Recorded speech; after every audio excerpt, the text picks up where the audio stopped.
going on, everybody? Hope you're all having a fantastic day. Now, ladies and gentlemen, I actually saw something the other day over on Twitter, which kind of made me chuckle a little bit, but it's the sad reality of why the yearly cycle of Call of Duty is a bad thing for the franchise. You know, obviously, as a business, it's good, it's smart, they're making absolute bank, but as a consumer, this is exactly why I feel like a lot of people not only have trust issues when it comes to this company and their favorite franchise, but at the same time, it's why people are just so genuinely disgusted with the current state of Call of Duty. But ladies and gentlemen, before we go and dive deep, if you guys are interested in more content just like this, don't forget to subscribe and hit that bell. We post daily here at 8 in the morning Eastern Time. And of course, if you guys are interested in any of my live streams, I do stream Monday through Saturday over on Twitch, starting between 12 to 1 p.m. Eastern Time. Of course, if you guys are interested, I got a link to that channel down in the description of this video. All right, so I was going ahead and scrolling through Twitter, and I saw a post by Charlie Intel that said, Activision has now released a 3,000 Call of Duty points, $30, Mastercraft bundle in Black Ops 6 and Warzone. The game still remains full of hackers, with no real working anti-cheat though. Guys, you know, honestly, this right here, it's understandable, because I say this all the time. We already know that the majority of this content has been pre-planned a year ago, and the majority of the people who are working on this game right now, I don't want to say it's a skeleton crew, but it's a much smaller team trying to upkeep Black Ops 6 right now. And all these bundles, events, you know, so on and so forth, have been made probably a year ago, right? And they have a set timeline that they're going to be dropping these bundles, dropping these events, and they're going to just stick to it while the skeleton team kind of just, you know, pushes on through and keeps up the game and tries to make it work properly, right? But I'll tell you right now, this right here is exactly what is putting a bad taste in a lot of players' mouths and causing a massive, you know, trust issue problem here within this community when it comes to, you know, the players and also the developers. It shouldn't be the developers. It should be the publisher, Activision, where the trust issue should lie. But of course, you know, the trust issues transfer over to the dev teams. And although, you know, people have trust issues with these teams for many of reasons, and, you know, some of them are very legitimate reasons. But it's always sad to me personally when I see the dev team having to take the crap, you know, of things that Activision are pushing forward, and it's not necessarily all the developers' fault. But to me personally, this is the biggest issue here. And once again, it all comes down to the yearly cycle, ladies and gentlemen. And also, I actually saw a response to that post I just showcased to you guys by Nero Cinema. And I didn't know this actually. I was shocked when I saw this. But Nero said, something I just found out yesterday, since I never watch kill cams, is you can wishlist bundles that other people kill you with, right from the kill cams themselves. Good thing they have that instead of a functioning anti-cheat. And he actually dropped a picture here to showcase exactly what he's talking about. And as you can see, at the bottom right hand of the screen there, if you go ahead and hold Y or whatever key it is, you can go ahead and put whatever bundle you just got killed with on your wish list to go purchase in the store. I think they actually had a function like this in Model for 2019 where you could copy loadout, but I don't remember exactly how that was, if I'm going to be honest with you. If someone could jog my memory, that would be phenomenal. I think that it just copied the loadout, like the attachments they had on the gun. It wasn't necessarily a button that said, hey, look, it's a bundle that I like, wish list that for me so I can go buy it later. It's more so a thing in Model for 2019 where it's like, oh, that's a cool looking loadout, you know, it works nicely. Let me get those attachments so I could try it myself. And, you know, you copy the loadout. I think that's what it was all about. But here we are, current date in Black Ops 6. And you even have quick methods to go ahead and purchase bundles in the blink of an eye if you see one that is nice and flashy or appealing to you in the middle of a match. Again, you know, a lot of these things aren't like the end of the world, you know? Like being able to wish list an item, although I don't really care because I just get the free content in the game. At the end of the day, does it affect us? No, right? But when you have a game that is underperforming significantly, and then you have the consumers see stuff like this, once again, it puts a bad taste in the players' mouths, and it forms a massive trust issue problem. And just like I said earlier, it all falls down to the yearly releases. Now, I will say this, if Call of Duty goes on a 2 to 3 year cycle where a game will last that long and they can work on it for that long, I still don't think that's going to cover up the fact that they are adding in a lot of scummy business practices that are like, you know, for a full paid game, they're treating it like it's free to play, but they're adding in side event paths that you have to pay for, you know, Black Cell premium, you know, passes instead of just, you know, getting the plain battle pass, you know, very expensive bundles for, once again, a game that is $70 to $100 already as it is. I mean, the prices of these bundles are basically the same exact prices as free to play games. Shoot, I even see Fortnite have it. I think you can get literally a bundle in Fortnite that is quite literally cheaper than the one that you get in Black Ops 6 with the Teenage Mutant Ninja Turtle bundle. Like, how insane is that? And on top of that, it's a full bundle where you get multiple different turtles in Fortnite.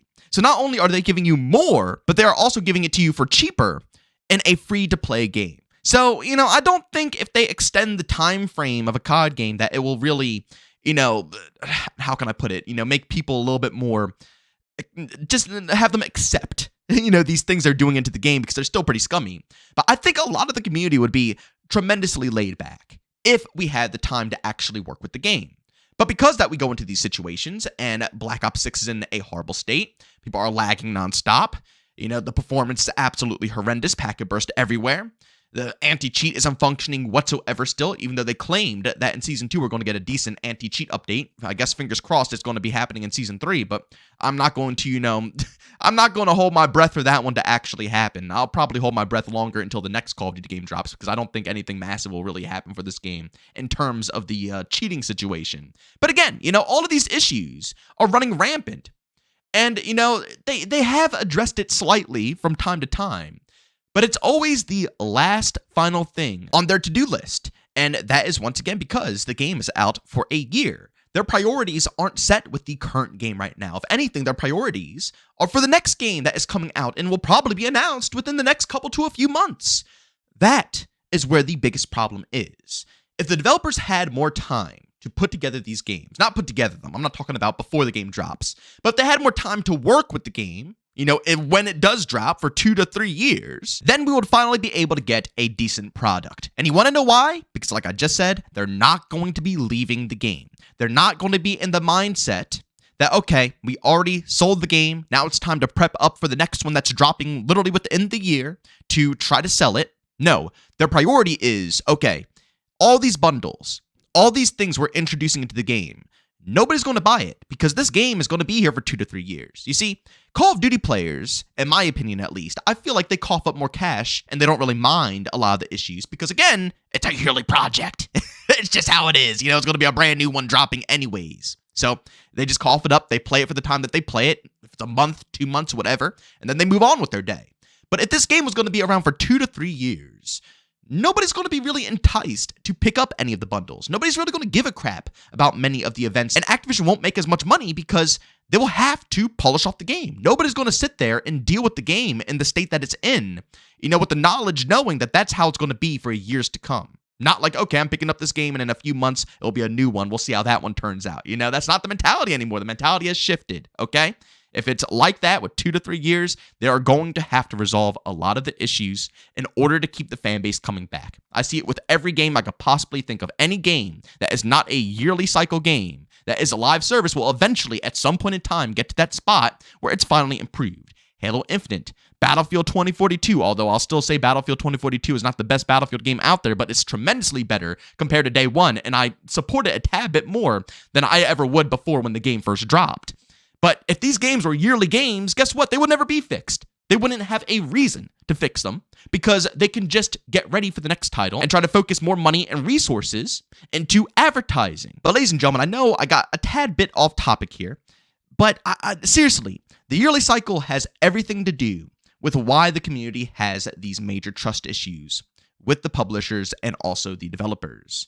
The mindset that these devs have to just drop a game, just let it go, and just prep it for the next title causes major problems. Because when they drop a game and it does not, luck out, like Modern Warfare 3 2023, I guess that was just a lucky situation because it ran very good. Maybe because it was pretty much just Modern Warfare 2 with a makeover, which is why I'm assuming that, this game right here, the reason that it's performing so badly is once again because of the developers hyper-focusing the next game. Because I feel like the next game is going to be kind of DLC, quote-unquote DLC compared to this game. Is probably, like I said, from the rumors, is going to drop with all the BO2 maps, just like how Modern Warfare 3 dropped with all the OG 2009 Modern Warfare 2 maps, so on and so forth. It's going to have the same concept, but it's probably going to perform better, have more, resources, and it's just going to be more polished off because they actually had time to resolve the issues instead of just, taking a year and then flipping over to a new engine or a new title and then having to restart again, Modern Warfare 2 to Modern Warfare 3, they were very similar, enough to the point that those bugs didn't transfer on over